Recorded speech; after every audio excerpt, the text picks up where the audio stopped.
we look back at the history of the country's first ever play park, Wicksteed in Northamptonshire.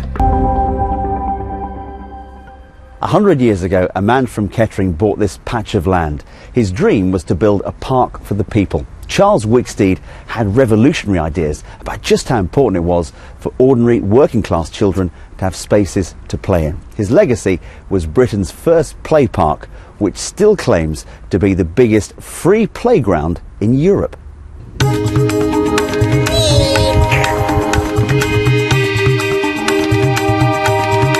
What you probably didn't realise when you were 3 or 7 is that all of this equipment is stamped with the name of one man. And guess what? He's from our neck of the woods. So, who is he? Charles Wicksteed, born in 1847, was a pioneer of the playground. He's been called the inventor of children's play and has been credited with creating the first ever slide at his factory in the East Midlands. But is it true? Kettering is where it all started out, so that's where I've come. A true entrepreneur of the Edwardian age. Old Charlie boy. Initially started out servicing farm equipment and then moved into making early gearboxes. But it was his hydraulic hacksaws soaring through steel at an incredible rate that brought him instant success and some serious money. But his passion was always play, and that would be his legacy. Mr. Wicksteed's former factory no longer makes hydraulic hacksaws. It makes much more exciting stuff, like swings and seesaws. In fact, it's now Britain's biggest producer of playground equipment, and the chances are, if you're under 80, you've probably had fun with something made right here. It's incredible the factory's on the same site as it was in Charles's day. Yeah, absolutely, Des. 1876 it started. Many generations of families have worked here. I'm meeting Stuart Wetherill, who's going to show me around. He's got some classic early photos. Stuart, all these great photos, a little bit before my time, but what is this contraption? That contraption, Des, is one of the very first swings made by Charles Wicksteed. We don't have the drawings for this, but we estimate its height to be 25 to 30 feet in height. You've got a child using it. He's at full extension on the swing chains. He's standing on the swing seat. There's no safer surfacing there. If he does fall, he's going to fall onto concrete or hard standing. You would not get away with that in the current. There's no health and safety there, is there? There's not a great deal, no. But I'm sure there's fairly good engineering, sound engineering processes that have been applied to the design of that. So Charles Wicksteed, he really did revolutionise play. When it came to his imagination, there were no boundaries, were there?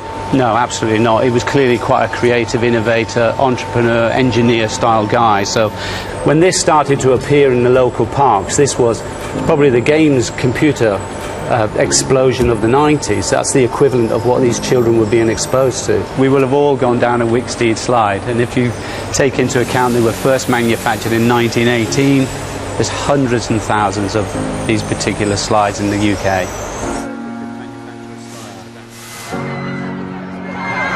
Staying in Kettering, I've left Charles's former workshop and moved just down the road to his fun factory.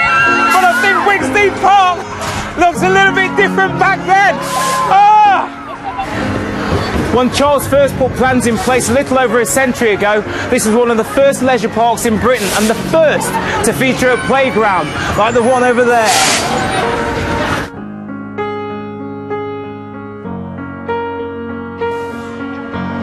The classic silver slide still takes pride of place. I think this will hold my weight. Way! And just like battlefields and historic houses, this park has been listed by English Heritage as a site of importance. In fact, it's a national gem. I'm meeting Charles's great-grandson, Oliver, who helps run the park. We're catching a lift on the Wicksteed Express. Oliver, here we are, Wicksteed Park. It's got a great feel to it. People walking their dogs, massive open spaces. Yeah, it's a very different kind of place. This is not like a normal theme park or a normal park you get in the centre of town. This, almost 100 years of history of families enjoying themselves together. And so you're trying to keep the ideals of Charles Wicksteed alive, yeah? Very much so, very much so. When Charles Wicksteed, who was a very successful engineer, started to make a lot of money, he wanted to give something back. And he decided to build a park for the people, for his staff and people and kids who were playing in the streets, to have somewhere to come which was healthy, away from the pollution. He built sports fields, he built a lake, he built a railway, and created a whole new way of families enjoying themselves together on a Sunday. And keeping Charles's dream alive is our constant ambition. This railway was Charles's last legacy and was to become the busiest little light railway in the country. Sadly, a week before it opened in 1931, Charles died of pneumonia. But that's not the end of the story. The park and the factory were passed on to his sons. Both were eventually sold but kept the family's name. The park still draws big crowds and it's free to get in. Many return to relive their memories. People like 1940 sweethearts Roland and Joyce, who met here many moons ago. Joyce, Roland, I can picture it now, beautiful summer's day. The boats get closer. Roland, you leap across into her boat and give her a massive kiss. Is that how you met? No. He was in a canoe. And you celebrated your anniversary a week ago, wasn't it? Yes, Yeah. 61st? Yeah. If it wasn't for Charles Wicksteed, you guys would never have met. No. So there's a lot to thank him for, isn't there? There's no doubting Charles's generosity and his creativity. But was he really the inventor of the first children's slide? Remember those early photos?